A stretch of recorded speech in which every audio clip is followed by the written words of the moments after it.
I'm Ellen McCauley, and I'm at Pray It Off in Syracuse, New York, with a few chatters tonight. Here we go. Everyone out there in Pray It Off land, we're going to take a little break for 2 months, actually 2.5 months. And the reason we're going to do that is because I did it for all of 2008 through 2014, 12 months. And then last year was a hard year on me, and I felt I needed a break. But that doesn't mean it's a break from our journey. Now, there are people in this group that are addicted to logging.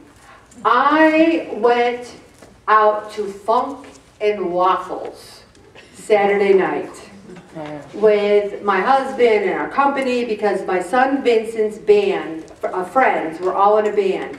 And my sister, she's a tough audience. She says, I'll go to dinner and I'll listen to one song, but then I'm going, because I don't like that music. I go, do you know what the music is? It reminds me of my mom not liking whatever she said she didn't like.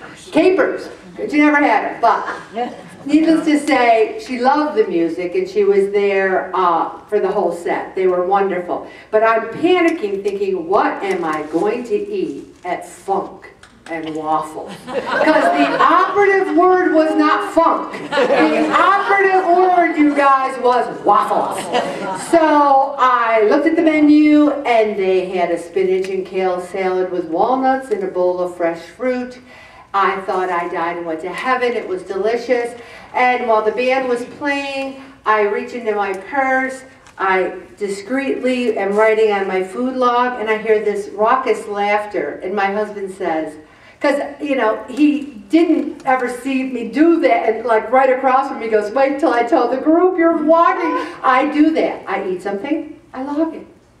I didn't wait till the next day and go, did I have a waffle or did I have a spinach salad? I knew what I had.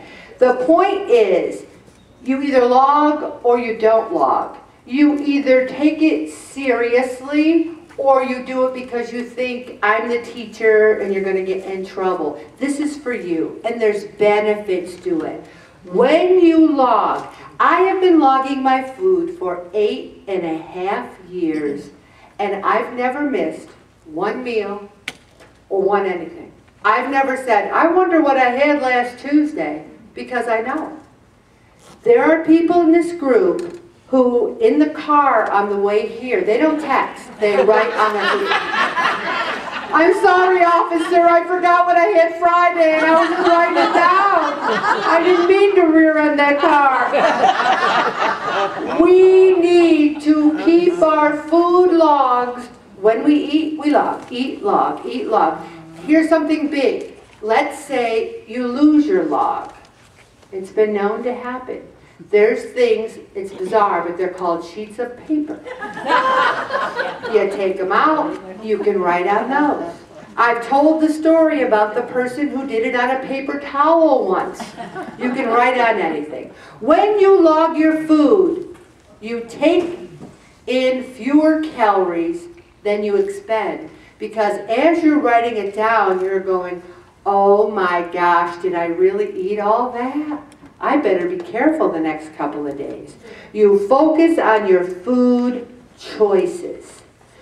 Now, you have to plan ahead. You have to know what you're going to eat. For example, we went to the Watchfire, and we were there for lunch and for dinner. And it was crazy that day. We had company, we had this, we got that. We got to the Watchfire, and my special bag of food was left behind. Now, I had 2 little beef patties in a baggie that I had for lunch. So I'm gnawing on them cold because I'm so hungry. But then I panicked because there's brownies, cake, chips. We had a whole group of people. There's beers, there's drinks, there's everything. I had to literally go off by myself for 10 minutes. I sat in a lawn chair and I prayed. I said, Lord Jesus Christ, I'm panicking here because I feel like I don't have anything for dinner, and I feel so tempted. I don't really want a coonie. I just did a whole thing on how bad hot dogs are bad for the group. How can I eat a coonie after that, Lord? And I said, I don't want to drink because I haven't drank in 6 months, and I'm afraid I'll go berserk. I'll have one drink and I'll be laying, by the fire, and they'll have to remove my body the next morning. I was afraid. I prayed about it, and then I took a little walk, and they were selling food. They were selling chicken dinners. So they were $7, which you know what a cheapskate I am. So I went up to them and I said, what's in the chicken dinner? There's potato salad, nice chicken on a bone, and there was beans and a roll, and is that it? And I said, oh, I don't want any of that other stuff. Can I just have a piece of chicken? No. And I'm like, really? I said, I'll still pay the $7. I just want the chicken. And she said, I'm sorry, we can't do that. And I said, really? How about you open up the thing and give me a plate, and I'll just put the chicken on it, and some other poor person can have the rest. No, we can't do that either. So I didn't feel like being a jerk, so I paid the $7, took it back to our area. Someone else ate the rest of the stuff. I ate that chicken like it was the Last Supper. I was going, and I logged it. The point is, you got to plan, because when you don't plan and you don't have your food or your healthy choices, boy, those chips and dip and all that stuff looks very attractive. You have to look at your log and understand what you're doing. I can look at your log while I'm putting it in the book. You're handing it to me, I'm putting it in the book, and I'm saying, you had too many snacks last week. If you can look at your logs, I can see the 2 pounds. Every once in a while, I'll write, let's say you gain 2 pounds, every once in a while, I'll write in your sheet, I don't see 2 pounds. Now, when I don't see 2 pounds, maybe you were golfing and had 5 bottles of water that day, and you're going to lose it next week. But usually, 9 times out of 10, I can see the 2 pounds. So your log tells the story. Also, let's say you had a really good week. You should frame that log and use it as your model for the way you should eat the rest of your life, perhaps. How do you feel? Did you ever eat something and then maybe even later that day you say, boy, I don't feel that good, and you look at your log and say, wow, I had this. Maybe my body isn't digesting that well. Also, it sees if you have a balanced diet. So many of you don't really understand that fruits and vegetables are delicious. You're having too many refined carbs and not enough fruits and veggies. Also, it helps you have a reality about what you're actually eating. The truth will set you free. Where was that ever written? In the Bible. Where do you think it comes from?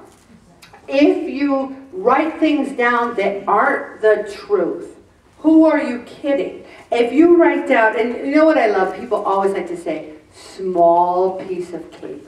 That's what they write.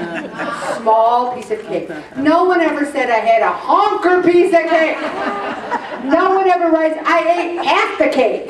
They write small, like they're going to get credit. Oh, you only had a small one, you get credit for that. Also, when we talked about it before, when people say few fries, few, remember we talked about how many few? When you log and you log accurately, it reinforces your commitment to achieving and maintaining a healthy weight.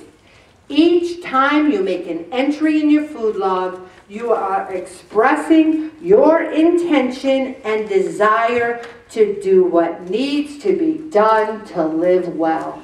My food logs make me happy.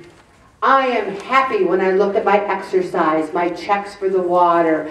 And today is day 98 that I have been on Whole30 with no dairy, no sugar, no gluten. And I feel good. 98 days. So I keep that, right? 98, 99.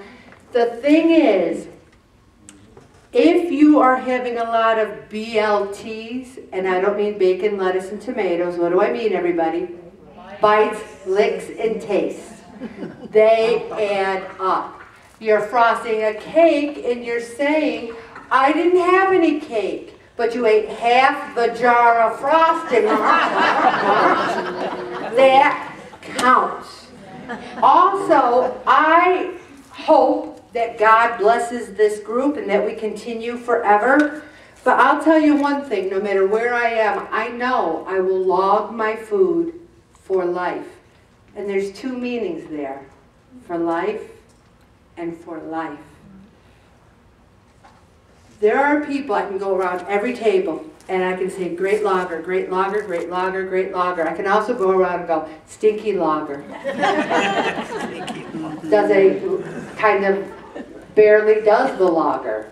I can go around, I know all of you, and I'm saying those of you who have not embraced the log need to, because it is the greatest tool we have. We're not Weight Watchers where they suggest you do a log. There's no suggesting here. Now, I always tell people that on September 7th, or 8th rather, 8th, you won't get weighed if you don't hand in your 14 logs, but there's some of you out there that are thinking, I don't care.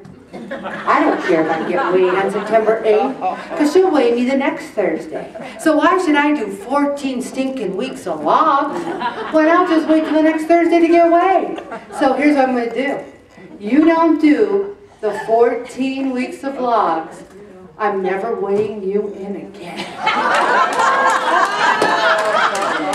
What do you think about that? I think I should, oh yeah! What do you think about that? And so there's a couple people going, oh good, I can finally quit. She won't let me quit. She said she'd go to my house and get me. I'm going to go to your house, put a pen in your hand and go,